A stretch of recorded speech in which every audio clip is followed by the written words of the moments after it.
everybody, and welcome to this episode of The Faux Show. Today is Wednesday, April 18th. My name is Angela. My name is Chris. And as most of you know, The Faux Show is not a real show. It is a social experience because I don't look at you. I look at the chat room, which I have here on my iPad. I've got it full screen, occupying my entire screen. Hello there, chat room. It's over there on a monitor where we can see ourselves, and then I have it over here on mine. Best lower third on the internet is also where you will find our chat room featured. Right there's the Faux Show lower third. Not only is the jblive.tv chat room there, it's also where I hide my beer. So thank you, chat room. And I'm excited. This is actually, I'm having a beer tonight. It's a Red Hook Copper Hook, and it's my first beer since the last Faux Show, since I had one on the Faux Show. So I might get drunk because I am a lightweight these days. Heck yeah. Yeah, here we go. Well, so today's show is titled History of 420. Because it's going to be 420 in 2 days. Yeah. This Friday is 420, April 20th. And so we thought that we would fill in some gaps of your minds. Yeah, I mean, I think it's time that everybody sits around and lights up a big bowl of culture and we talk about 420 because there's some interesting facts about it. Plus, towards the end of the show, once we get done talking about 420, we're going to introduce a new Faux Show segment called the Mail Sack. So look forward to that. Well, yeah, you just introduced it. There it is. Well, that's true. But look forward to more introduction later where we'll actually read email, so it's even better. Okay. Well, so the very first thing we should do is go over to Wikipedia. Holder of all knowledge. Of all true knowledge. Everything you read on Wikipedia is accurate. Always accurate. So on April 20th, they have, seriously going back to 1323, and there are other websites that have even further back than that, all the different things that have happened on April 20th. Interesting. What happened in 1323, the University of Rome La Sapienza? Oh, yeah, sure. Is instituted by Pope Boniface VIII. Oh, that guy was always such a hoot. I know, right? Yeah. Anyway, there's nothing really extremely well. So there in 1999 there was the Columbine High School massacre, which was really sad, and I'm not going to cover that too much. But there's some interesting on April 20th. There's some interesting World War II events that happened. U.S. troops captured Zapeg. I don't know if you say that right, but it's in Germany, and then later they gave it to the Soviets. Also, Adolf Hitler made his last trip to the surface. It was also in 1939. It was his 50th birthday. It was celebrated. Yeah, 420 as a national holiday. That's a real thing. That's 420 crazy. is Hitler's birthday. Yeah, that's a truthism right there.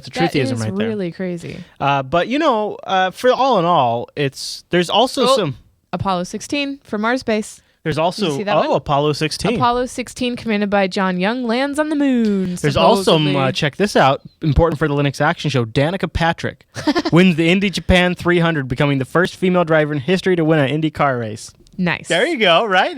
Wait, she actually raced cars? She's not just a face? Dude, are you kidding? She's not just a face. Are you kidding with me right now? Are you joking? No, she's a badass race car driver. Nobody that looks, well.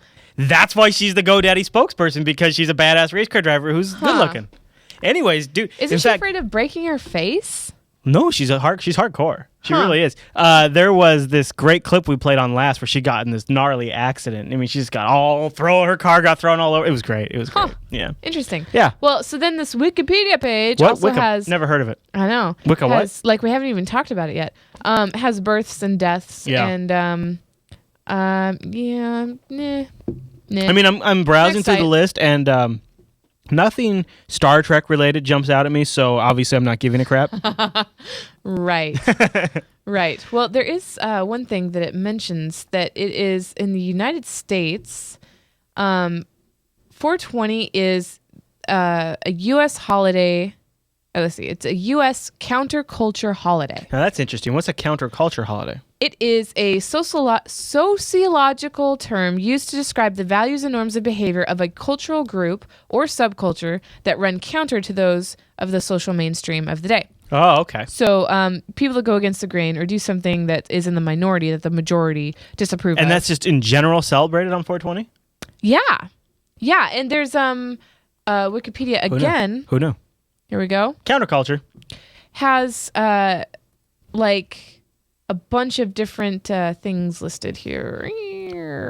There's a timeline somewhere. Oh, no, I lied. Oh, that's all right. Hey, look, they even have a section there about Asian countercultures. Looks like Asians can be rebellious too. Well, yeah, in Russia and yeah, but darn it. Where is it? Wow. Huh. The site that I went to, that you linked to in the show notes, has something that happened in the year 295. Ah. Yeah, that's pretty interesting. What is it? The eighth recorded passage of Halley's Comet. Oh. Wow. Wow, right? We've been tracking that sucker for a long ass time. Well, so I wonder when the first 7 were, if that was the 8th. Well, it probably doesn't. Maybe it varies in speed or something. Maybe it doesn't show up every day on the same year. Because it maybe like goes. It might go like maybe this year it loops around Jupiter a few times, and then it takes a spin down to Andromedus, and then I don't know. All right. Okay, fine. I want to get to the weed stuff, so let's keep going. Neen says George Takei was born on 420, and Kentucky's telling him to add it to Wikipedia. Yeah, well, there you go. You see, that's the way we can contribute back right here on the FauxShow. That is hilarious. Well, anyway, so the counterculture is mainly Western, and it was from the 1960s and 70s, and it was a lot of, freedom movements that went against the social norms. Went against the grain, huh? Yeah. Good for them. That's what I say. Oh, you already had this. Yeah, that's what I was looking at. That article is where they talk about. Did you say Halley's Comet? Yeah. Okay, so then here in 1910, because he talked about 295. Yeah. In 1910, Halley's Comet passed the 29th recorded so there you go. perihelion at 87.9 million kilometers. We might be hurting Mars-Base's science brain, but if the 8th one was on 295 and which number 29th was on 1910, it's obviously not every year that thing visits. Yeah, I never said it was every year. Now we're getting a fight. Oh my God. Wow. All right. Anything else that happened that was extremely historical for you? Wow. Does that guy not look like Patrick Stewart? Look at that guy. No. This guy right here to you doesn't look like Patrick Stewart? Let's see. In 1944, the Dutch Communist Party resistance fighter John Postma was sentenced to death. Holy crap. That just changes everything. Oh, Mars Base is super palming in the chat room. 87 years, says Rikai. So good thing we have. This is hilarious. So not only does this site cover all the important things, like Paul McCartney releases "Band on the Run" in 1974. Band on the Run. Yeah, I know it. Yeah, I know it. Wow, we just we just ran out of things to report on, I guess, because that is ridiculous. Oh, here, look. What do you got here? U.S. performs nuclear test at the Nevada test site. Area 51. Yeah. That's code, right? Right? Yep. Isn't it, guys? Anybody? Yeah. I think it is. Craziness. Yeah. All right, and this website only goes to 1998. Well, there is a second page, but there sure is. I'm sure we don't need to go to it because it's probably there's only 4 things. Deepwater Horizon drilling rig explosion kills 11 and causes rig to sink, initiating a massive oil discharge in the Gulf of Mexico. Oh, happy 420 day, 2010. That was ridiculous. Yeah. Actually, and I just read... there's a Danica Patrick one again. Oh, yeah? What is it? It's the same one, actually. Oh. Yeah. I just read a story today about not survivors, but people who live in the Gulf who are swimming. Uh-huh. Some of the chemicals the BP... Oh. What's up, dude? You don't want me to tell the story? No, go ahead. It's going to be gross. Some of the chemicals that BP used to clean up the oil are turns out, they're super absorbent by human skin. Human skin just sucks them up. And if people take black lights to their legs and stuff, they actually glow now. Hey, Leanna. That swim in that area a lot. It's really gross. There's pictures of it online. Ew. Yeah, it's super gross. Oh. Yeah. So happy 420 day from BP. All right. Let's see. Urban Dictionary can tell you about 420. All right. Here we go. Okay. So Urban Dictionary is another one of those never heard of it. Always accurate, things where, people submit their own definitions, whatever. But the term 420 originated at San Rafael High School in 1971 among a group of about a dozen pot-smoking wiseacres who called themselves the Waldos. Oh, you're spoiling my video. Oh, who are now pushing 50. Wait, don't spoil my video. I have all that in the video. Do you want me to roll the video? I didn't know you were going to talk about the real meaning of 420 yet. Oh, there's several meanings. Secret sauce. There's several meanings. Do you want me to roll this video or Sure. Okay, all right. We'll check it out. So, we went out and got a video. Now, this video is from the Discovery show called Weed Wars. It's about a minute long and they give you the definition of 420 in the context of cannabis. Mhm. Put on your headphones. Marijuana's really bad. Okay. I pretty much talk about cannabis 365 days a year. But if there's one day that the rest of the world really focuses on this plant, it's April 20th. April 20th. 420 is like the all-time stoner holiday. There are quite a few myths about the origins of 420. There's all these rumors that it's police code for a pot bust. Which it is not. The number of chemicals in cannabis. I always thought it was. I know it's Hitler's birthday. It started by some high school kids in Palo Alto. It started over in Marin County. Initially, 420 was started in San Rafael by a group of kids called the Waldos. They would meet after school at 420 and smoke a joint. And they'd look at each other and just go, 420? You gonna go 420? Yeah, 420. It just became their shorthand for smoking, and that's the real story. That spread throughout the high school, through Marin, Northern California. High Times magazine eventually picked it up in about 1991. It quickly became a national phenomenon. The number 420 became synonymous with the date. I can compare it to like a Christmas. Happy 420. Happy 420. I'm going to let it play an ad for this show. Every day you get to walk home, not in handcuffs. That's a good day. Weed Wars, Thursday at 10, only on Discovery and Discovery Fit and Health. There you go, YouTube. We played the ad, so don't pull us off YouTube. Thank you. The last week's video, was it last week they got pulled off? Or was it the week before where they're like, you are a bunch of jerks that violate the law? Right. I don't remember what last week's show was. We were playing the trolling clips. It was the trolling episode, so it was 2 weeks ago. Yeah. So that's Weed Wars. Interesting. So you were starting to explain it, the whole origin through school and all that kind of stuff. I didn't know any of that. I actually thought it was the cop thing. Oh. Mm-hmm. I always thought it was the cop 420. We're busting pot. I didn't know anything about it. So. Coincidentally, I believe it was last week or the week before, America celebrated its 20 millionth marijuana arrest. Incarceration, actually committed to jail. Wow. Congratulations, America. 20 million people. Yay. So anyways, what do you got over there? I have 15 things you should know about marijuana. Okay. Now that we're on the subject. Why do you get the munchies when you get high? It's because the THC ingredient in it, it's an active ingredient, it inhibits a cannabinoid receptor known as CB1, and this receptor is also involved in signaling the appetite-suppressing hormone leptin. When CBI is blocked, leptin doesn't get activated. What? Crash Benedict says my eyes are a bit red. Oh, very funny, sir. Yeah, that's an interesting deal. So that cannabinoid receptor, turns out that the brain specifically has these receptor modules in it that the THC molecule is perfectly designed to fit in. Mm-hmm. And then it's nearly impossible to overdose on pot. It takes more than 800 joints to kill a person, and they would die from carbon monoxide poisoning, not THC. Wow. Yeah. Jeez, that's disgusting. Paraguay is the largest producer of marijuana in the world. I don't even know where that is. Paraguay, huh? Yeah. Number 4 is marijuana was first used as a medical treatment in China in 1737. I saw a timeline earlier today that goes back even farther than that. It's like one of the first drugs used. Oh, well, come on. I mean, you telling me the Native Americans didn't smoke it and stuff like that? I mean, it's literally a weed. I know. Yeah, well, it's for medical treatment, it says. But anyway, number 5, the first law issued in America regarding marijuana required farmers to grow it for hemp. Yeah.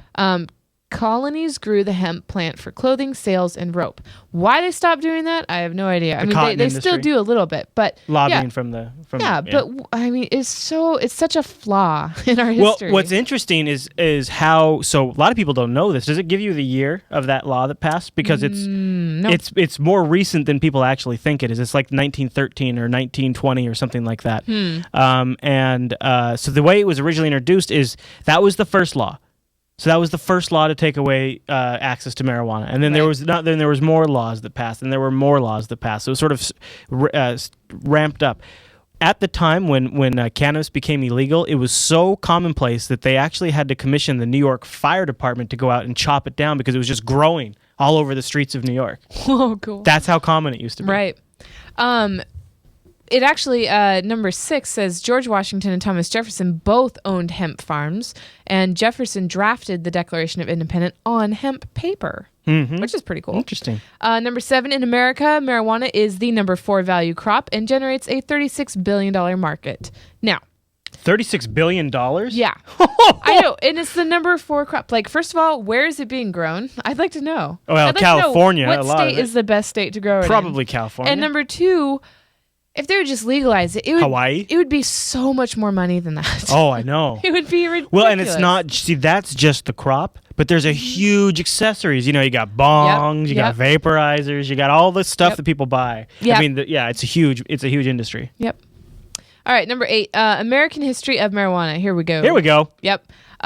Is 1600s to 1800s, the production of hemp was encouraged. In 1907, Pure Food and Drug Act requires that all products like over-the-counter products containing cannabis be labeled. Okay. That's no big deal. So, but back up there, they were actually selling over-the-counter products. You used to be able to buy like cannabis ointment and stuff like that for rashes. Right.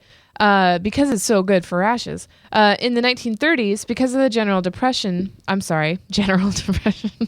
because of the Great. I know. The Great Depression. I don't know where general came from. Because of the Great Depression, rising unemployment, and the association of marijuana with Mexican immigrants, the government failed everybody. No, just kidding. Okay, the government begins to view marijuana as a problem, and 29 states outlaw it by 1939. All right, I'll quit interrupting, but so the marijuana thing is interesting. The actual term marijuana is slang. Meant to sound. Yeah, the actual... like a Spanish word, which is dirty. Because that back then, immigration was still is, but back then it was a very bad thing, and so associating something with Mexicans was a way to drive the general populace away from it. Its actual term is cannabis. Mm-hmm. It's actually called cannabis in the United States, but marijuana was sort of pushed by the propaganda machine. I would just like to point out that Courtney Love is fully aware. What? Oh wait, no.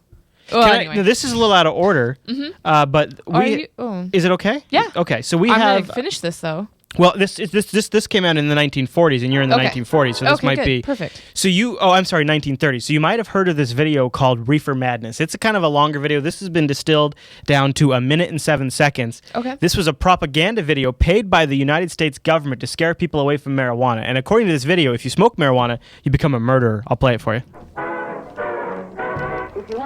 There they are, smoking dope.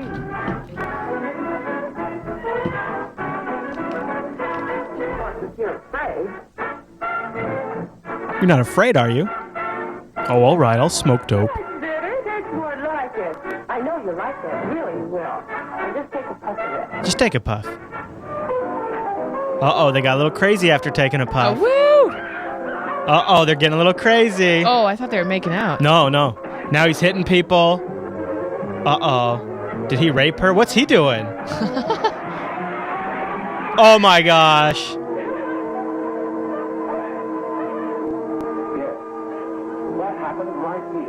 What happened right here? The next tragedy may be that of your daughter. You gotta hear this part. Or yours. Or yours. Or yours. Tell your children!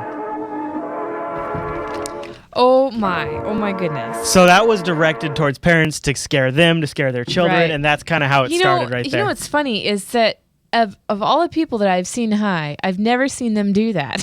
No, I think most people get kind of... drunk people... Oh, yeah. Drunk people do that. Yeah, like, that's true, yeah. Hello? They get in fights. Yeah. Yeah. I mean, they don't jump out of windows. Right, yeah. And sit there going... Yeah.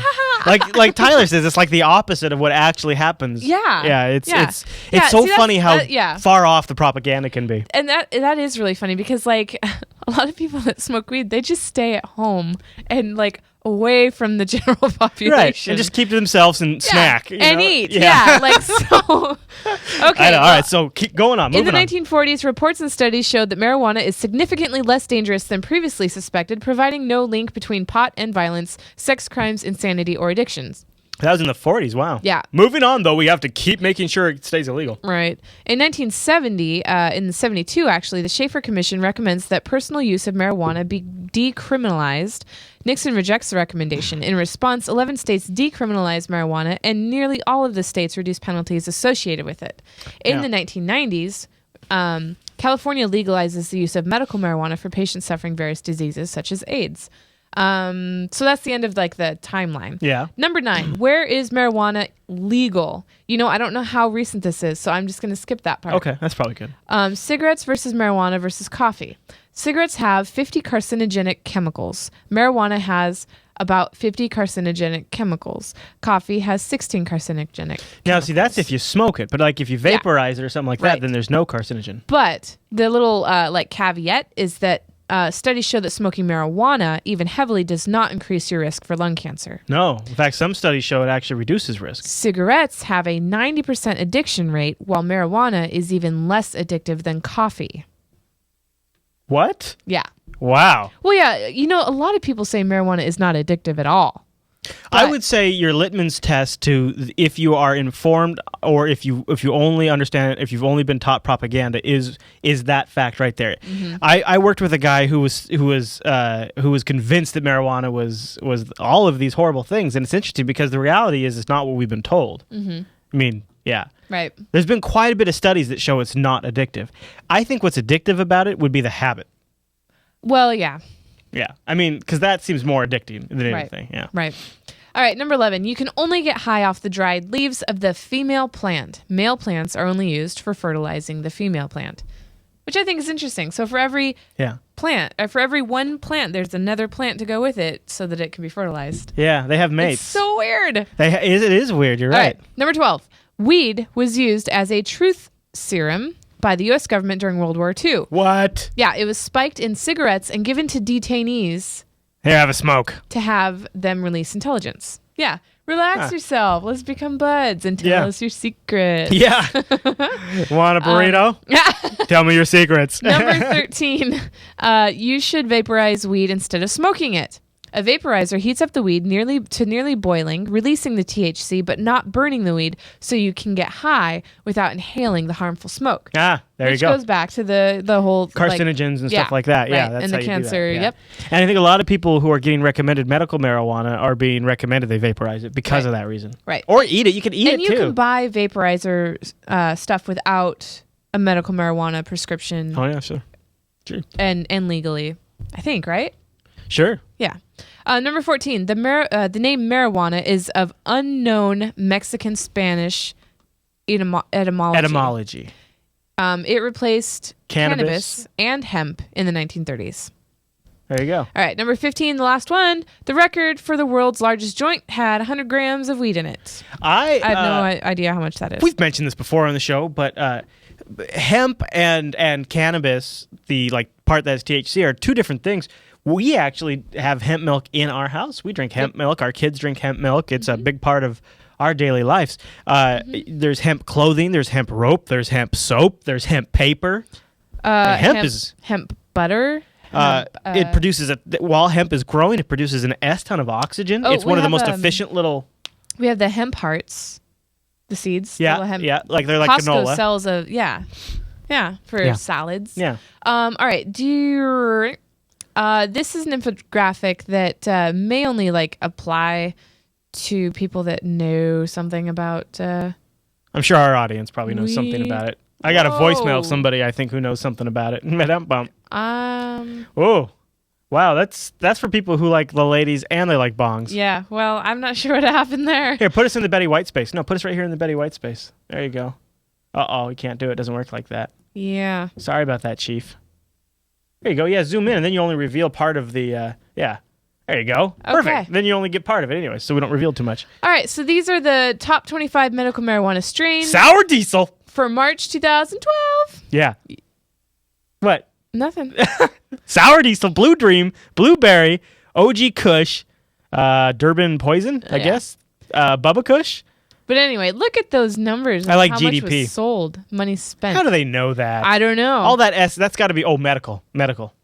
Okay, so maybe they could. Yeah, but do the dispensaries marijuana. even report that stuff? I don't know about that. Who knows? Yeah. Who knows? But I think the names are funny, right? Yeah, the links will be in the show notes on JupiterBroadcasting.com if you want the links to the sites that we had on here tonight. Yeah, we'll put the links. Just go over to JupiterBroadcasting.com and look for this week's episode of The FauxShow. Before we wrap up on that, I did get a picture of the cannabinoid receptor in the brain. And wow. This is THC right here. You see this little blue module thing? Right? Module. And you see how it fits, and this is the receptor, and the receptor has the same exact ridges and bumps that the THC molecule does. That is so crazy. So the brain literally has plug-in spots right. that the THC just snaps right into. Yeah. also many other, not the secret sauce. Also, a lot of other mammals have that same thing. So, you know what else I learned? What? I was watching a TED video, and I learned that the brain stem, is like 90% the same as all other mammals. Like we all that have vertebrae and have a spine and have a brain, we all basically use the same exact template for our lower brain stem. Wow. What do you think of that? You ready for mail sack? It's Jupiter mail sack. No? What? Okay. You're not ready for the mail sack? That's fine. Okay, all right. Well, let's do it.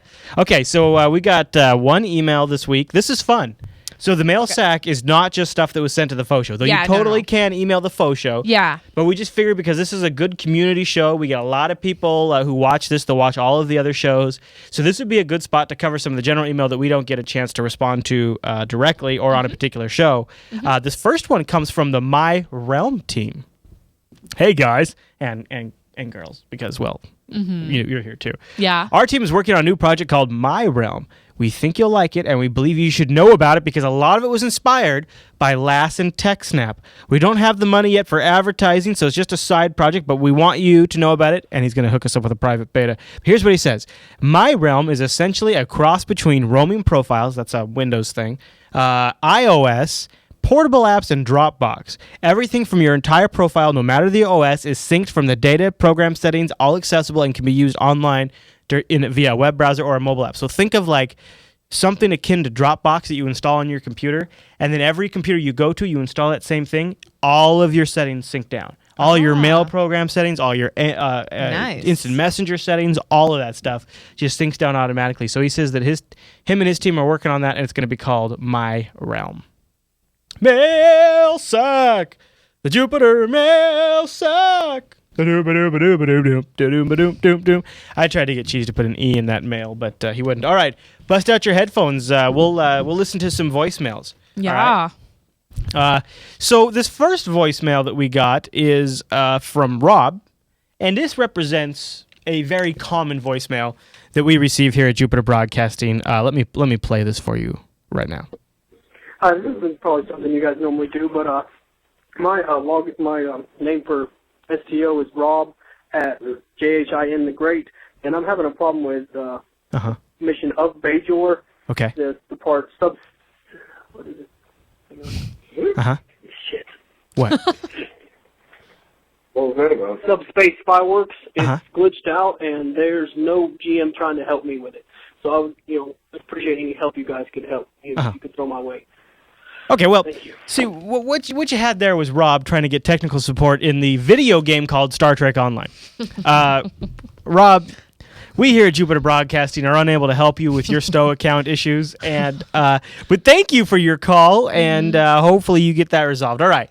Now, this next voicemail is actually from a longtime fan. His name is Sean. He's very active in the Jupiter Colony forums. He's been following the Linux Action Show for years. And he also now is a TechSnap fan, and he wrote in, or actually called in. Hey, Alan. This is a long-time listener, Sean J. Goff. I'm just calling in to say you guys are doing an awesome job. Love you, Alan. The quality of the show is definitely more relevant to my interests. Keep on going. Look forward to seeing the next few shows. Bye. Right on. Thank you, Sean. Sean's a great fan. So here we go. Let's play one from Bison. Just thought I should let you know I found a MMORPG version of Fallout 2, and I just got it to run in Wine, and it's pretty awesome. It's called F Online. Yeah, so you guys probably won't do another gaming show for a while. But, we just did one. Just wanted to say, keep up the good work. Loving the new TechSnap stuff. Loving the new Linux Action Show stuff. So, FauxShow. Good times, man. My name is Bison. You can hit me up at bison.longshot@gmail.com. And, hope you guys have a good night. Take it easy. Those parents named their kid Bison. How bold is that? That's bold. All right, I mean, Bison. I think of like an animal. It's not like it's so that's with a Y. That's not an the I. FauxShow mail sack. There it is. Whoa. That's part of the jingle. I'll have him take that out. No. So we're gonna start doing this more. This is just we literally came up with this like a half hour before the show. Yeah. And and Cheese Bacon did our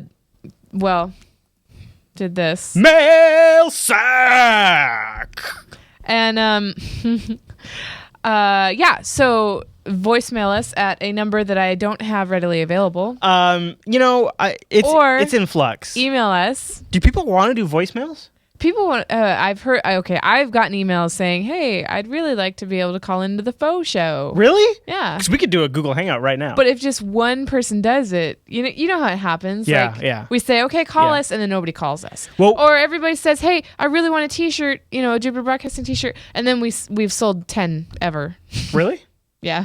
Whoa, that's really well. low. No. Okay, since I made the JB Gear on Perfection. Okay. Yeah. Since the new Perfection store. Yes. So what we could do is pre-announce at some point that we were going to do a Faux Show call-in show, and then we could just go up all on Google Hangout and be all like people calling in and stuff, and be like, "Welcome to the Faux Show." Right. But I'll start collecting emails for the mail sack, and if you want to do that too. Okay. And people can go over to jupiterbroadcasting.com and click on the Contact Us link, and then there's a Faux Show section in there, and you can fill out a form, and you can send in your feedback. It'll go to my face. And but if you send in other feedback to other shows, even if it doesn't make it into that show, you might see it make it into this show because, like I said, it's a good community chance to get it out there. Right. Be sure to check that it's not a private, that we can announce or share it with. Yeah, if you don't check that box that says we can cover it on air, we won't. Right. So you got to do that. Okay, so let's see. What is... next month's awards show. Next month awards show, as always, taking your suggestions for ways Jupiter Broadcasting could make money. Or, what was the other part? Oh, I was going to... Okay. Who do you want to punch in the face? Right. Who do you want to punch in the face? That'll be next month's award show, so email those to Angela@jupiterbroadcasting.com. Boom! I'm not telling you who I want to punch in the face. All right. Well, I think that is it for the Faux Show. Oh. This week. Oh. Okay. All right. So we will see you next week. Don't forget, you can catch recent episodes of The Faux Show on jupiterbroadcasting.com/Faux Show. Also, get them on demand in the iTunes store. Search for Faux Show.